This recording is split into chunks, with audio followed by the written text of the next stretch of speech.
I signed up with Joe Beavers gave me an account, and he said pick a name. I didn't know what to pick that I remember, and I picked Fish 54 strictly because I was born in 1954.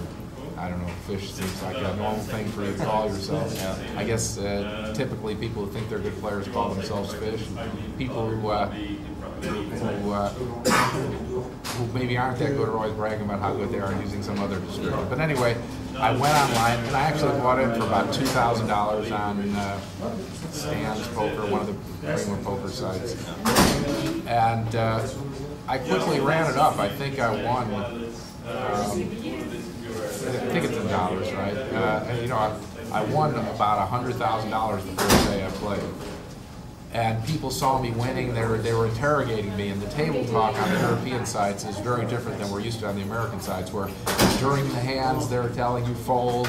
As soon as I won a couple pots and built up about 10,000, saying, "Fish, get out of there! You know, take your money and run," things like that. I was pretty hysterical, actually. But I don't mind talking back to them. I was joking around with them, having a good time.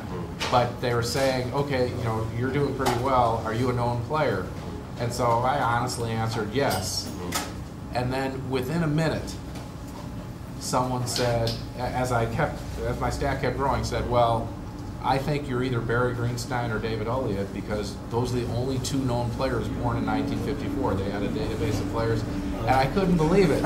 And then 20 seconds later, you know, because David Elliott's known more as a pot of an Omaha player than a Hold'em player, they said, and because we're just watching you play and seeing how quickly you're winning, you must be Barry Greenstein.